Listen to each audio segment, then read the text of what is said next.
हिंदी वर्णमाला। आज हम लोग जानेंगे हिंदी वर्णमाला क्या है। हिंदी वर्णमाला की परिभाषा दी गई है, वर्णों के क्रमबद्ध समूह को, वर्णों के क्रमबद्ध समूह को वर्णमाला कहते हैं। वर्णों के क्रम समूह को क्रमबद्ध का मतलब होता है क्रम से, जैसे क के बाद जो है ख आएगा, टीना की ग आ जाए, क के बाद ख आए, ग आए, घ आए, यह क्रमबद्ध होता है। जैसा कि परिभाषा में लिखा गया है कि वर्णों के क्रमबद्ध, क्रम से ही, बिना क्रम से नहीं, क्रम के समूह को वर्णमाला कहते हैं। वर्णमाला दोस्तों जो है सबसे फीसदी हर परीक्षाओं में, जैसे कि पुलिस और दरोगा की परीक्षाओं में भी वर्णमाला आती है। तो हम सबसे मेन टॉपिक वर्णमाला के बारे में हमने आपको बताया कि वर्णों के क्रमबद्ध समूह को वर्णमाला कहते हैं। वर्णमाला के अंतर्गत आता है सबसे पहले वर्ण, जो कि दिया गया इसकी परिभाषा की भाषा की सबसे छोटी इकाई ध्वनि है। ध्वनि का मतलब होता है आवाज़। भाषा की यह सबसे छोटी इकाई है। और इसी ध्वनि को, इस ध्वनि को हम क्या कहते हैं? वर्ण कहते हैं। वर्ण का मतलब होता है अक्षर, जैसे कि क, ख, ग, घ। आगे दिया गया है हिंदी में उच्चारण के आधार पर, हिंदी में उच्चारण के आधार पर 52 वर्ण होते हैं, जिनमें 11 स्वर और 41 व्यंजन। हिंदी में उच्चारण के स्थान पर हमने बताया, उच्चारण के स्थान पर 52 वर्ड होते हैं, इनमें 11 स्वर और 41 व्यंजन होते हैं। यह उच्चारण के आधार पर है। और लेखन के आधार पर 56 वर्ड होते हैं। लेखन के आधार पर 56 वर्ड, और इन 56 वर्ड होते हैं, इनमें 11 स्वर और 41 व्यंजन तथा 4 संयुक्त स्वर, संयुक्त व्यंजन होते हैं, जो कि जुड़े हुए। अब दिया है आगे वर्ण के प्रकार। अब हम इसमें आगे बताएंगे आपको वर्ण के प्रकार। जैसा हमने आपको बताया कि वर्ण के प्रकार, वर्ण जो है 2 प्रकार के होते हैं, पहला स्वर और दूसरा व्यंजन। स्वर किसे कहते हैं हम आपको अगली वीडियो में बताएंगे। इसमें दिया गया है हिंदी भाषा में, हिंदी भाषा स्वर, हिंदी भाषा में कुल 11 स्वर हैं। अ, आ, ई बड़ी, उ छोटा उ, री, ए, ऐ, ओ, औ। अब इसके बाद दिया है वर्ण के प्रकार में दूसरा आता है व्यंजन। व्यंजन में क से लेकर ह तक इसकी संख्या कितनी मानी जाती है? 33 मानी जाती है। व्यंजन की संख्या 33 मानी जाती है। मूल रूप से व्यंजनों की संख्या कितनी है? 33। और स्वरों की संख्या कितनी है? 11। अब हम आगे बताएंगे संयुक्त व्यंजन, जो कि वर्ण के प्रकार में के अंतर्गत आते हैं, जो कि वर्णों के प्रकार में नहीं जाने जाते हैं, लेकिन फिर भी इसको संयुक्त स्वर के नाम से हम जानते हैं। संयुक्त स्वर का मतलब जुड़ा हुआ स्वर, 2 व्यंजनों के मेल से बना हुआ है, जैसे छ, त्र, ज्ञ और स्र। इसके बाद आता है द्विगुण व्यंजन। द्विगुण व्यंजन अड़ और झ।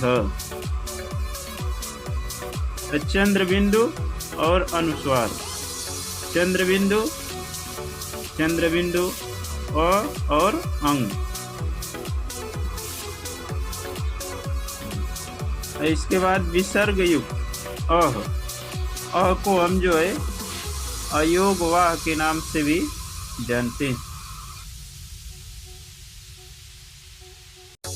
हमने आपको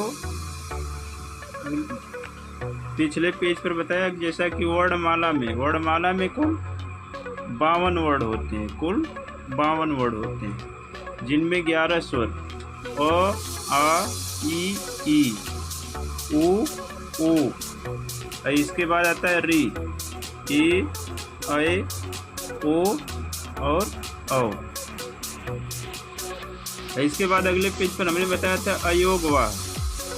अयोगवा अंग और अ।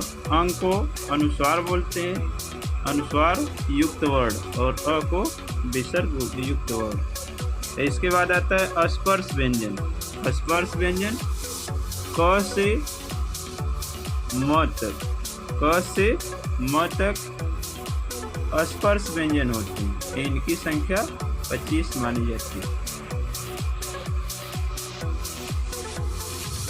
इसके बाद आता है अंतस्थ व्यंजन। अंतस्थ व्यंजन य, र, ल, व। इसके बाद आता है ऊष्म या संघर्षी व्यंजन। ऊष्म का मतलब होता है ऊर्जा, जिसको बोलने में हमें ऊर्जा की आवश्यकता होती है। स, ख, स, ह, ये भी 4 होते हैं। और अंतस्थ व्यंजन य, र, ल, व भी 4 होते हैं।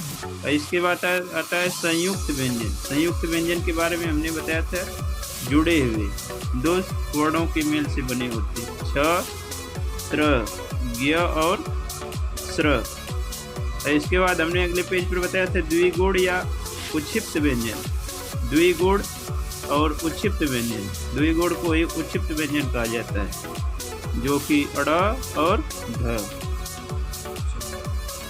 अगले पेज पर हमने आपको बताया था कि कुल 52 वर्ड होते हैं। हिंदी वर्णमाला में कुल 52 वर्ड होते हैं, जिनमें स्वर ह्रस्व या मूल स्वर, ह्रस्व या मूल स्वरों की संख्या कितनी होती है? 4।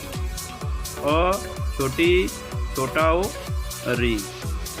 और स्वर में ही आते हैं दीर्घ स्वर, जिनको बोलने में हमें ज़्यादा समय की आवश्यकता होती है, जैसे आ, बड़ी, बड़ा ओ, ई, ऐ, ओ, औ।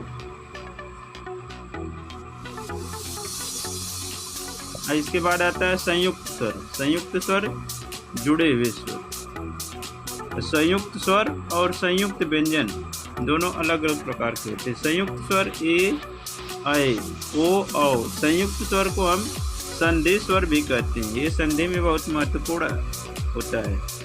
जैसे ए जो है अ प्लस ई, अ धन ई से बना है। अ धन ई बराबर होता है ए। इसके बाद ऐ जो है 2 स्वरों से मिलकर बना होता है। ऐ जो है 2 स्वरों से मिलकर बना है, अ धन ई। अ धन ई बराबर होता है ऐ। इसके बाद ओ जो है 2 स्वरों से मिलकर बना है, अ धन ओ। अ धन ओ बराबर होता है ओ। यह जो है गुण संधि में आता है। और इसके बाद आता है औ जो है 2 स्वरों से मिलकर बना है, अ धन ओ बराबर क्या होता है? औ। इसके बाद आता है संयुक्त व्यंजन। ऊपर हमने बताया संयुक्त स्वर। संयुक्त स्वर ए, ऐ, ओ, औ। और संयुक्त व्यंजन छ, त्र, ज्ञ, स्र। और ये द जो है, विद्यालय वाला द जो है।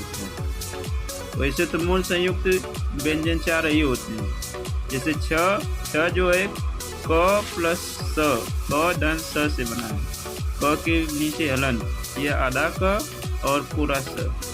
त्र जो है त धन र से मिलकर बना है। ज्ञ जो है ज धन य। स्र जो है स धन र से मिलकर बना है। और जो विद्यालय वाला द होता है द प्लस य से मिलकर बना है। इसके बाद आता है वर्णमाला में वर्णों का उच्चारण स्थान। यह वर्णों का उच्चारण स्थान जो है बहुत ही महत्वपूर्ण परीक्षा में होता है। जैसे दिया गया है कंठ, कंठ से बोले जाने वाले वर्ड, व्यंजन वर्ड। जैसे क वर्ग, क वर्ग में क, ख, ग, घ, अंगा। इसको हम किसके नाम से जानते हैं? कंठ के नाम से। इसको हम कंठ से बोलते हैं, क वर्ग को कंठ। और इसी में स्वर भी आता है अ, आ और अ जो है विसर्ग युक्त वर्ड होते हैं। तालु से बोले जाने वाले व्यंजन वर्ड और स्वर। क के बाद च वर्ग, च वर्ग में च, छ, ज, ज, ञ। 5 वर्ड आते हैं और इसको हम स्पर्श व्यंजन के नाम से भी जानते हैं। क, च, ट, त, फ। यह 5 वर्ग होते हैं जिनमें 5-5 वर्ड होते हैं। च वर्ग में च, छ, ज, झ, इया।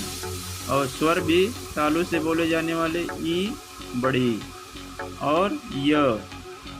और इसके बाद स, जिसको हम तालव्य के नाम से जानते हैं, तालु से बोलते हैं। इसके बाद आता है मूर्धा। मूर्धा जो कि स्पर्श व्यंजन के अंतर्गत आते हैं। ट वर्ग ट, ठ, ड, ढ, ढ़। इसके बाद स्वर में री, अंतस्थ में र और उष्म में स। इसको हम मूर्धन्य के नाम से जानते हैं, जो कि हम मूर्धा से बोलते हैं।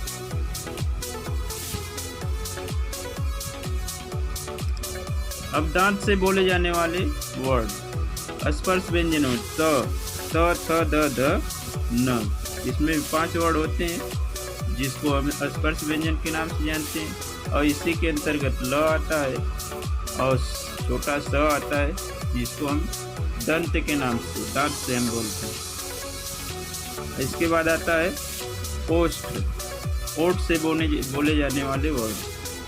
प वर्ग प, फ, ब, भ, म। प वर्ग में 5 वर्ड होते हैं। प, फ, ब, भ, म। और इसमें जो है स्वर भी जो है ओष्ठ से बोले जाने वाले ऊ और बड़ा हो।